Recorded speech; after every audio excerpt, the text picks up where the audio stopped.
మరి ఇప్పుడు బుచ్చారెడ్డి అదే చెప్పిన ఇదే మాట గుర్తొస్తుంది నీకు? బుచ్చారెడ్డి చెప్పినవే కొన్ని మాటలు, అందులో చాలా ప్రభావవంతమైన మాట ఈరోజు ఒక పుస్తకంలో రాసిన. ఆ మాట ఏంటంటే, ఏదైనా ఇస్తే నీళ్ళలా ఇవ్వు, ఏదైనా తీసుకుంటే గాలిలో తీసుకో, ఏదైనా వదిలేస్తే చెత్తలా వదిలే అని చెప్పాడు. నా జీవితంలో విన్న one of the greatest statements కింద లెక్క ఇది. అంటే జీవితానికి సంబంధించిన, వ్యవహారానికి సంబంధించిన ఒక పరమోత్కృష్టమైన మాట కింద లెక్క. నేను చెప్పింది నేను చెప్పు చూద్దాం. ఏదైనా ఇస్తే నీళ్ళలా ఇవ్వు, ఏదైనా వదిలేస్తే చెత్తలా వదిలి, ఏదైనా దాచిపెట్టుకుంటే ఏదైనా తీసుకుంటే నీళ్ళలా గాలిలా తీసుకో. ఇప్పుడు దీన్ని కనుక విశ్లేషిస్తే, ఏదైనా ఇస్తే నీళ్ళలా ఇవ్వు, ఇది ఊరికే స్టేట్మెంట్ కాదు, అసలు ఆధ్యాత్మికత యొక్క సమగ్ర సారం అది. నీళ్ళు ఇచ్చినప్పుడు నీ మానసిక స్థితి ఎట్లా ఉంటుంది? చాలా ట్రాన్స్పరెంట్ ఉంటుంది. అంటే ఏం కోరుకోము, ఇంకోటి ఏం నాదేది పోతుందన్న ఫీలింగ్ రాదు. అంటే ఇంకోటి ఎవరికైనా నీళ్ళు ఇస్తే నువ్వు బయట చెప్పుకుంటావా? చెప్పుకో. అంటే అర్థం ఎందుకు చెప్పుకో? ఈరోజు ఒక వ్యక్తి వస్తే నీళ్ళు ఇచ్చానని చెప్పుకోగలదు. నీళ్ళు సర్వసాధారణం, ఎక్కడైనా దొరుకుతాయి కదా, వాల్యూ లేదు. మనిషి చెప్పుకోకపోవడానికి కారణం అంటే, నీళ్లు విలువలేనిది కాబట్టి చెప్పుకుంటే సిగ్గు చేయటం చెప్పుకోడు. ఓకే. కానీ ఇప్పుడు ఈ కాంటెక్స్ట్ అటువంటిది కాదు. ఏదైనా ఇస్తే నీళ్ళలా ఇవ్వు అంటే, నీళ్ళు ఇస్తున్నప్పుడు నీకు ఎదుటి వ్యక్తి నుంచి ఏ ఎక్స్పెక్టేషన్ ఉండదు. అందుకని ఎక్స్పెక్టేషన్ లేకుండా ఇవ్వు అని చెప్పడానికి అది ఒక సంకేతం అన్నమాట. ఒకవేళ బంగారం ఇవ్వాల్సి వచ్చిందా, ఇస్తే నీళ్ళలా ఇవ్వు, లేకపోతే ఇవ్వకు. అంతేగాని ఇచ్చి మానసికంగా పట్టుకో. ఒక తండ్రి తన కూతుర్ని ఒక ఇంటికి ఇస్తాడు, కానీ మానసికంగా పట్టుకుంటాడు. మా అమ్మాయి ఎలా ఉందో, మా అమ్మాయి ఎలా ఉందో, మా అమ్మాయి అంటే ఇస్తలేడు. 100% ఇచ్చి ఇక మీదట బాధ్యత మీదే, ముందు చూసుకోండి అని చెప్పి పంపించేశారు. ఏం చేస్తే ఎవరా నువ్వు అనాలి, క్లియర్గా ఉండాలి కదా అట్లా. సో ఇది ఆయన చెప్పినప్పుడు నాకు చాలా ప్రభావవంతంగా అనిపించిన స్టేట్మెంట్. ఏదైనా ఇస్తే నీళ్ళలా ఇవ్వు. తర్వాత చెక్ చేసుకుని కదా, ఈ ప్రపంచంలో ఎవరెవరు ఏ దేశంలో అయినా సరే, ఏదో నీటి ఎద్దడి ఉన్న ప్రాంతాల్లో తప్ప, నీళ్ళు ఎవరిచ్చినా నవ్వుకుంటూ, బరువు లేకుండా, ఈగోలెస్గా, ఐడెంటిటీ కోసం కాకుండా, లెక్క పెట్టుకోకుండా, అదంతా కలిపి నీళ్ళు ఇస్తున్నాడు. నీకు తెలియకుండా అంతా జరుగుతుంది. నీళ్ళు ఇచ్చినప్పుడు నువ్వు నిజమైన మనిషికి ఇస్తున్నావు. అంటే కరప్ట్ లేని మనసుతో, కరప్షన్ లేని మనసుతో ఇస్తున్నావు. నీళ్ళు ఇచ్చినట్టు ఏదైనా అయ్యి. రెండవది ఏంది? తీసుకున్నది ఏదైనా గాలిలో తీసుకో అంటే దాని అర్థం ఏం చెప్పు? అంటే నేను ఒక రకంగా అర్థం చేసుకున్నాను. సహజంగా మనకు తెలియకుండానే తీసుకుంటున్నావు. దాని కోర్, దాన్ని గుర్తుపెట్టుకొని తీసుకోవట్లేదు. ఇంకా అంటే ప్రతి దాంట్లో ఒక కోర్ ఉంటుంది కదా. అంటే ఒక వన్ వర్డ్, ఎఫర్ట్లెస్ అని. ఏదైనా తీసుకుంటున్నప్పుడు ఎఫర్ట్లెస్ గా తీసుకో, లేదా తీసుకోక. అంతేగాని తీసుకుని మళ్ళీ పర్సన్ కాక. ఈ రెండిట్లో రెండు ఉన్నాయి ఆప్షన్స్. ఏదైనా ఇస్తే నీళ్ళలా ఇవ్వు, ఇవ్వకపోతే ఇవ్వనని చెప్పు. ఇస్తే మాత్రం నీళ్ళలా ఇవ్వు. ఇచ్చిన తర్వాత మళ్ళీ మనసుతో పట్టుకో. ఇచ్చాను అట్లా చాలా మంది ఉంటారు కదా, ఇస్తారు కానీ ఇవ్వరు. ఫిజికల్ గా ఇస్తారు, మనసుతో పట్టుకుంటారు. నేను చూసినావు కానీ ఏది ఇచ్చినా నువ్వు చెప్పినావు కదా, నేను ఇస్తే నీళ్ళలా ఇస్తాను చెప్తాను. అది నువ్వు ఇవ్వడమే నేను చూసిన, ఇంకెవరిని చూడలేదు పప్ప. అదే డబ్బు కానీ అది ఏదైనా ఇచ్చానంటే నీళ్ళలా ఇవ్వవలసిందే. అంటే ఆ మానసిక స్థితిలో ఇవ్వవలసిందే. బుచ్చారెడ్డి ఒట్లో నాకు ఒకసారి డబ్బు ఇచ్చాడు కాబట్టి I know the beauty of it. ఒకవేళ ఎవరన్నా నేను ఆస్తి ఇవ్వాల్సి వచ్చినా నీళ్ళలాగా ఇస్తాను. మన దాని గురించి తలుచుకోవడం కానీ, బాధపడడం కానీ, వేరే వాళ్ళకి కాంప్లిమెంట్గా చెప్పడం కానీ, చాడీలు చెప్పడం కానీ, తలుచుకొని బాధపడడం కానీ, తప్పు చేశానని కానీ అట్లా ఏమి చెప్పుకోకూడదు. ఏదైనా ఇస్తే అట్లా ఇవ్వాలి, లేకపోతే ఇవ్వనని చెప్పు. నీళ్లు కూడా ఇవ్వనని చెప్పు వీలైతే. ఎందుకంటే ప్రతి మనిషికి 2 ఆప్షన్స్ ఉండాలి. లేకపోతే ఎట్లా అడిగితే కొన్నిసార్లు నేను ఇవ్వనంటే ఇవ్వనని చెప్తాను అంతే. అయితే నీళ్ళలా ఇవ్వడమే నిష్కామ కర్మ. అది నీ ఒరిజినల్ స్టేట్. అందులో కర్మ ఏమి లేదు, నిష్కామ కర్మ కూడా ఉంది. ఎందుకంటే ఈ మూడిట్లో కర్మనే ఉంది. ఇస్తే నీళ్ళలా ఇవ్వు, తీసుకుంటే గాలిలో తీసుకో, పడేస్తే చెత్త, అన్నిట్లో కర్మనే ఉంది. అయితే ఇవ్వడం అని ఒక దగ్గర అన్నాం, పడేయడం అని ఒక అదే చెప్తున్నా. మరి అది మూడోది అది కూడా ఇంపార్టెంటే. ఇప్పుడు రెండవది ఏదైనా తీసుకుంటే గాలిలా తీసుకో అంటే అర్థమైంది. జ్ఞానం తీసుకున్నా, ఏదైనా ఒక అవగాహన తీసుకున్నా, ఎవరైనా ఇచ్చినప్పుడు ఏదైనా తీసుకున్నా అది నీకు గాలిలా తీసుకున్నట్టు అనిపిస్తేనే తీసుకో, లేకపోతే తీసుకోకు. ఇది తీసుకుంటే నాకు కొంచెం బరువు అవుతుంది, ఎవడో నాకేదో ఇస్తున్నాడు కానీ అది ఏదో ఇంపోజ్ చేస్తున్నాడు, నా మీద బలవంతంగా రుద్దుతున్నాడు అనిపిస్తే తీసుకోకు. దాన్ని కోటి రూపాయలు తీసుకోకు. ఎవరు ఇచ్చింది తీసుకుంటే నీకు ఎఫర్ట్లెస్గా అనిపిస్తుందో, అసలు నీకు తీసుకున్నట్టు అనిపించదు, అట్లాంటి వాళ్ళ దగ్గర ఏమన్నా తీసుకో. ఇది వివేకానికి సంబంధించిన విషయం. ఇక్కడ అల్టిమేట్గా డిసైడింగ్ ఫ్యాక్టర్ నీవే. ఇది ప్రపంచంలో ఏ పుస్తకంలో ఏది ఇవ్వాలి ఏది ఇవ్వద్దు అని ఎవడు చెప్పడు. ఎన్ని వంట పుస్తకాలు ఉన్నాయి, ఎంత ఉప్పు వేయాలో చెప్పే పుస్తకం ఉండదు. అది వివేకానికి సంబంధించింది. నువ్వు ఎంత వండుతున్నావో దానికి తగినంత ఉప్పే చెప్తారు, కానీ ఒక స్పూన్ ఉప్పు, స్పూను ఉంది ఉప్పు ఉంది, ఎప్పుడు ఎందుకు చెప్పారు హాఫ్ స్పూన్ ఉప్పు వేయాలని? అది నీకు తెలుస్తుంది. అది వివేకానికి సంబంధించి. అల్టిమేట్ టేస్ట్ నిర్ణయించేది ఉప్పే, అది లేకపోతే టేస్ట్ ఉండదు. కానీ ఏది టేస్ట్ నిర్ణయిస్తుందో దానికి కొలత లేదు చూడు కదా, ఒక అబ్జర్వేషన్. మూడోది వదిలేయాలి. ఎలా వదిలేయాలి? చెత్తలా వదిలేయాలి. చెత్తను వదిలేసినప్పుడు మన మానసిక స్థితి ఎట్లుంటది? చెత్తను వదిలేసేటప్పుడు మానసిక స్థితి, వదిలేసేప్పుడు చెత్త స్మెల్ వస్తుంది, వదిలేసినాక విషయం అది కాదు. మళ్ళీ స్మెల్ గిల్లు హైజీనిక్ అది కాదు. ఏదన్నా నీకు అవసరం లేని వదిలేసినప్పుడు what is your state of mind? Free అయిపోతుంది, అయిపోయింది, వదిలేసి. కొన్ని చేయవు, వదిలేసిన తర్వాత పోయి మళ్ళీ ఏరుకోం కదా. రెండోది, ఎప్పుడు దాని గురించి చర్చించం. సో ఈ మూడు ఆస్పెక్ట్స్ లోనూ ఈ చర్చించే ఆస్పెక్ట్ పక్కకు జరిగింది. అంటే నీళ్ళు ఇచ్చావు చెప్పుకోవట్లే, తీసుకున్నావు అనుకోవట్లే, పడేశావు చెప్పుకోవట్లే. దానివల్ల ఏంటి? ఆలోచన అనేది ఈ మూడిట్లోనూ ఎండ్ అవుతుంది. కామన్గా ఆలోచిస్తే కూడా చెత్త పడేసిన వాడు ఎవడు చెప్పుకోడు, నేను చెత్త పడేశాను నాకు కొంచెం బాధేస్తుంది అని ఎవరు చెప్పాడు. అంటే చెత్త అంటే ఏంటంటున్నాం, నీళ్ళు ఎందుకు అంటున్నాం అంటే పడేయడం అంటే ఇక జీవితంలో తిరిగి తీసుకోనిది ఇంకేదైనా.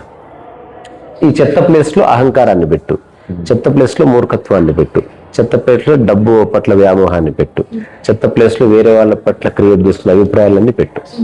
పడేసి ఎందుకంటే ఒక వ్యక్తి పట్ల మనం క్రియేట్ చేసుకున్న అభిప్రాయాలు ఉన్నా లేకపోయినా ఆ వ్యక్తి ఉన్నాడు, కానీ అభిప్రాయాలు ఉండటం వల్ల మనం సఫర్ అవుతాం. దేని పట్ల అభిప్రాయం లేకుండా సజీవంగా ఉండాలి, న్యూట్రల్గా ఉండాలి, ఒక తెల్ల కాగితం వల్లే ఫ్రెష్గా ఉండాలి. అప్పుడే మనం జీవితాన్ని ఆస్వాదించగలిగేది. లేకపోతే ఎప్పుడు మనం ఇక్కడ ఉంటాం, మన మనసులో ఎవరెవరో కూర్చొని స్వారీ చేస్తూ ఉంటారు. అందుకని నిష్కామ కర్మ ఏమిటి అంటే నీళ్ళు ఇచ్చినప్పుడు నీ స్థితి చెక్ చేసుకో. శరణాగతి కర్తాభావన లేకుండా తీసుకోవడం ఎట్లా ఎఫర్ట్లెస్గా అంటే గాలి తీసుకుంటున్నప్పుడు చెక్ చేసుకో. అలా అనిపించాలి నీకు, అమ్మా ఇప్పటికే చాలాసేపు అయింది గాలి. నేను చెప్పే స్థితి గురించి మాట్లాడుతున్నా. అట్లా తీసుకో. తీసుకున్నప్పుడు ప్రసాదం తీసుకున్నప్పుడు అవుతుంది. రాంగ్ పర్సన్ ఇస్తే తీసుకున్నప్పుడు కష్టం అవుతుంది, ఆ తర్వాత కష్టం అవుతుంది. ఇస్తూ ఏదే ఇప్పుడు నేను అభినందిద్దామని ఇస్తున్నాను, నువ్వు మంచిగా చూసుకోవాలి అది ఇదంటే ఇస్తున్నాడు కానీ మనకు మళ్ళీ చెప్తున్నాడు, సాగు కొడుతున్నాడు, మళ్ళీ జాగ్రత్తలు చెప్తున్నాడు, భద్రత చెప్తున్నాడు, అట్లా తెలిసిపోతుంది. అంటే మనం ఇది మిద్దంగా అని చెప్పలేం, కానీ అట్లీస్ట్ నాకైతే తెలుస్తుంది. అందుకే ఇప్పుడు ఇంతమంది నాకు పరిచయాలు ఉన్నా ఎక్కువ మంది మనుషులతో కలిసి ఉండదు. అంటే నాకు మనుషులు అంటే ఇష్టం లేదని కాదు, ఆ ప్యూరిటీ ఇంకా చెప్పాలంటే మనస్సు లేని మనుషుల కోసం సెర్చ్ చేస్తా ఉంది. సంఖ్య చాలా తక్కువ. అంటే మనస్సు లేని మనుషులంతా ఒక్కలా ఉంటారు, మనస్సున్న మనుషులు వేరు వేరుగా. ఆ కాసేపు అక్కడ చూసినప్ప కుర్చీ బాగుంది. ఈరోజు తాజ్ కృష్ణాలో ఇదేదో మా ఇల్లు అనుకున్నారు, కానీ యాక్చువల్గా మా ఇల్లే. ఎక్కడున్నా మిస్యూజ్ చేయం కాబట్టి.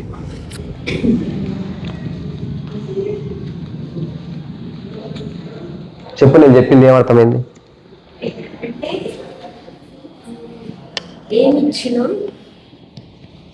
ఏమిచ్చినా ఎఫర్ట్ కూర్చో.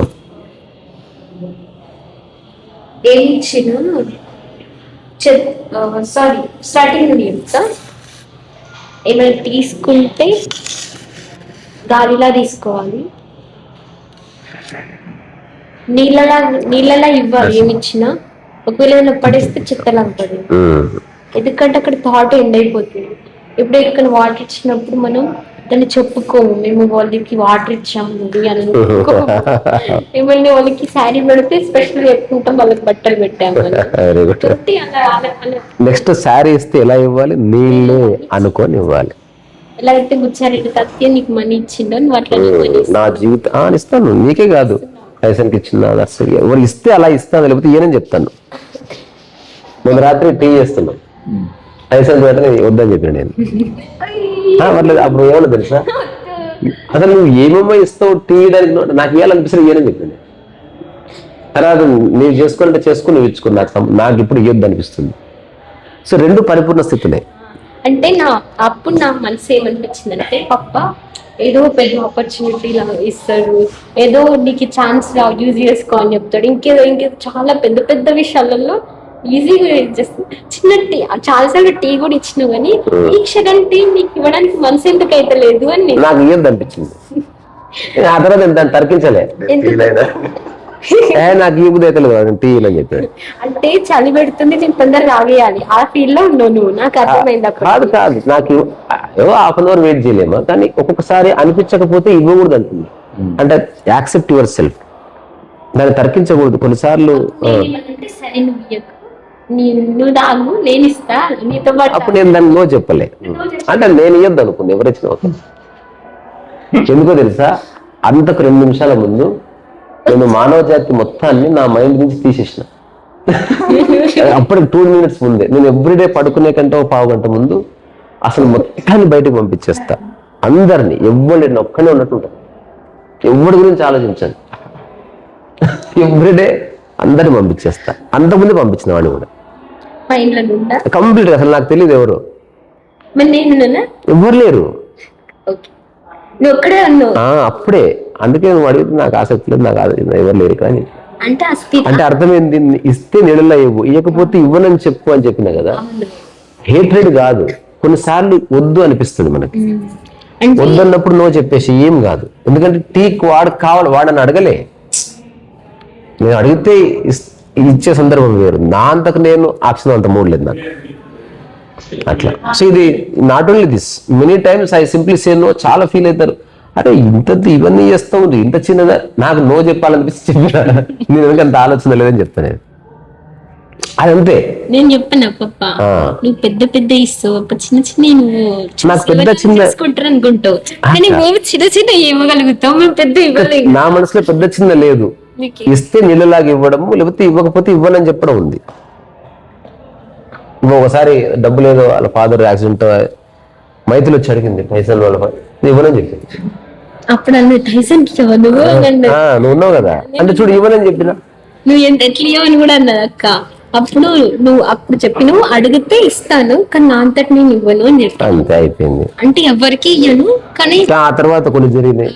ఇవ్వాల్సినప్పుడు ఇచ్చేసిన, ఇచ్చిన తర్వాత ఇట్లా మర్చిపోయి ఇచ్చేసాడే. మళ్ళీ దాని గురించి ఆలోచించడం, డిస్కస్ చేయడం. సమస్యలో ఉన్నాడు, సరే నేను అర్థం చేసుకుంటే నాకు ఇట్లా కావాలి అని చెప్తే నేను వెంటనే స్పందిస్తా అని చెప్పిన. అప్పుడు అక్క కూల్ అయింది, ఓకే అడిగితే ఇస్తావు కదా, రెడీగా ఉన్నావు కదా అంటే నేను రెడీ అని చెప్పిన. ఎట్లా జవాబు ఇస్తా కదా. అప్పుడు అక్షణం అది చెప్పిన. అంటే లైఫ్ అనేది ఒక ఫార్ములా కాదు, రెండు సంపూర్ణ స్థితులు. ఇస్తే పరిపూర్ణంగా, ఇవ్వకపోతే పరిపూర్ణంగా ఇవ్వకు. కానీ ఇక్కడ రెండిట్లో చర్చ లేదు చూడు, అసలు చర్చ వేరే వాళ్ళు వస్తుంది, నాలో లేదు అట్లా. సో చిన్న చిన్న మాటలు ఒక్కొక్కసారి అవి నేను నా ఆత్మకథలో రాసిన చిన్న చిన్న మాటలు. అవి ఎట్లాంటివి అంటే చిన్న చిన్న నిప్పు కణాలు లాంటివి, నిప్పు రవ్వ అంటాం కదా. ఒక్క నిప్పు రవ్వ అనుకోవద్దు, ఒక్కొక్కసారి ఒక్క నిప్పు రవ్వ అడిగిన అంటించేస్తుంది, ఒక్క నిప్పు రవ్వ ఊరిని నిలబెట్టేస్తుంది. అట్లా ఒక్కొక్కసారి చిన్న మాటని అప్పటి వరకు నీకున్న అండర్స్టాండింగ్ మొత్తం తీసేసి ఒక కొత్త ఫ్రెష్ థాట్ ప్రాసెస్ ని క్రియేట్ చేస్తుంది. నీ దృష్టి మారిపోతుంది, నీ సృష్టి మారిపోతుంది, నీ మాట మారిపోతుంది. సో మెనీ చేంజెస్ వస్తాయి. అయితే పప్ప ఈ మూడు నువ్వు ఇప్పుడు బుచ్చారెడ్డి తాతయ్య నీళ్ళలా ఇచ్చాడు, ఓకే. గాలిలా తీసుకోవడం గురించి నువ్వు చెప్పిన ఆప్షన్, నువ్వు దేన్ని తీసుకున్నావు? గాలిలా చాలా తీసుకుంటా, ఇప్పుడు తీసుకుంటున్నాను. చెప్పొకటి.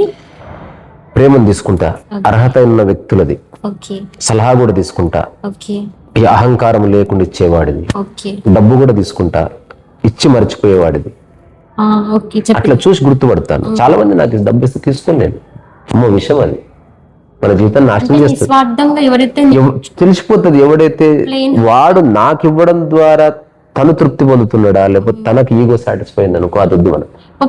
ఈగో సాటిస్ఫై అవ్వడం, తృప్తి పొందడం, ఈ రెండు ఎదుటి వ్యక్తులు నువ్వు ఎలా గుర్తిస్తావు? నాకు తెలుస్తుంది. అది ఎట్లా తెలుస్తుంది అనేది ఇప్పుడు మనం మాటలో చెప్పడం కష్టం. అది ఇన్స్టింక్టివ్ గా తెలుస్తుంది కొంత.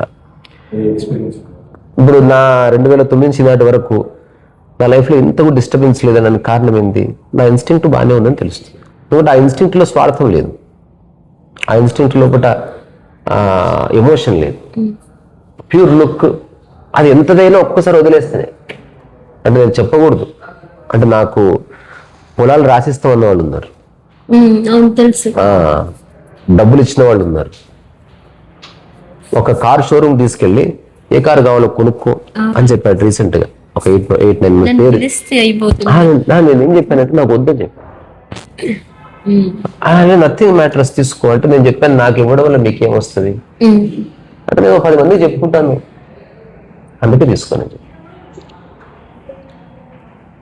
చెప్పుకోవద్దు అన్నాడు. చెప్పుకోవద్దు నేనెందుకంట. మళ్ళీ అదే పర్సన్ వచ్చి ఒక్కొక్క నచ్చిన కార్ తీసుకోండి, నేను ఎవరికి చెప్పుకోను, నా మనసుకు తెలియదు. ఇప్పుడు మనం ఎందుకు అజ్యూమ్ చేయాలి ఆ వ్యక్తి గురించి? సో ఇది జరిగింది అట్లా నేను అన్నాను, ఒక 2 నిమిషాల్లో we're out of the discussion. అంటే చెప్పుకోవద్దు నేను ఎందుకంట. ఆ చెప్పుకునే వ్యక్తి నేనే ఉండకూడదు. చెప్పుకునే వ్యక్తి అంటే నువ్వు నా గురించి చెప్పుకోవద్దు, అక్కడ ఉన్న వ్యక్తికి ఇప్పి చెప్పుకో. నాకిచ్చి నా పేరు నువ్వెందుకు ఉపయోగించుకుంటావు? అది నీ కారు నా కారు కదా, అవసరానికి కారు. అట్లాంటి అవగాహన నాకుంది. కారు లేకపోయినా ఈ జనరేషన్ లో అదృష్టం ఏంటంటే క్యాబ్స్ ఉన్నాయి, కారు కూడా అక్కర్లే. ఇంకా మరి ఏమైనా పెళ్లికి పోవాలంటే ఒక్క 10,000 పెడితే బెంచ్ కారు వస్తుంది రెంట్కి, తెలుసా? బ్రహ్మాండంగా తిరగచ్చు ఒక రోజంతా. ఆడి కార్లో తిరుగుదామంటే చెప్పి రేపు తెప్పిస్తా. ఆడి కొంచెం మంచి కారు, పెద్ద పెద్ద టైర్లు ఉంటాయి, కొంచెం విశాలంగా ఉంటది. సో తిరగొచ్చు, ఏముందో 10,000 పెడితే 5 hours తిరగచ్చు, గంటకు 2,000. నువ్వు మనీని ఎంత ఈజీగా చెప్తా ఉంటే ఏముంది, సంపాదించుకోవచ్చు. దాన్ని మళ్ళీ సంపాదిద్దామన్న ఫియర్ పోతుంది, అనుభవించాలన్న ఫియర్ కూడా పోతుంది. వేరే వాళ్ళు ఎలా చెప్తారంటే అంత మనీ సంపాదించడానికి ఎంతో కష్టపడాలి అట్లా చెప్తారు. ఇంకోటి అంత ఈజీగా ఎట్లా దాన్ని వాడేసుకుంటూ పోగు చేసుకోవాలని చెప్తారు. డబ్బు అవసరానికి ఉందంటే నువ్వు ప్రపంచంలో నువ్వు జ్ఞానాన్ని సంపాదించుకోవడానికి, కాస్త నీ పనులు ఈజీగా జరగడానికి, నీ చుట్టుపక్కల ఉన్న వాళ్ళ మొహాల్లో చిరునవ్వు డబ్బు వల్ల పోతే ఆ డబ్బు ఇచ్చి చిరునవ్వు మళ్ళీ తిరిగి ఆ డబ్బు దానికోసం. డబ్బుకి లగ్జరీకి ఏ సంబంధం లేదు. లగ్జరీ అనేది అనుభవించే వ్యక్తిలో ఉంటది. డబ్బులు ఏముండదు. ఇప్పుడు బెంజ్ కారు ఉంది, నీ దమా ఖరాబ్ అయింది, అయిపోయా. ఎడ్ల బండి ఉంది, పరుగులు తీయాలి, అగిత్తలు పరుగులు తీయాలి, తెల్లని కొంగలు గుంపులు గుంపులు, ఎర్రని కొంగలు ఎర్రని మబ్బులు, బారులు బారులు, అవిగో అవిగో అవిగో. ఇలా వాడు ఓ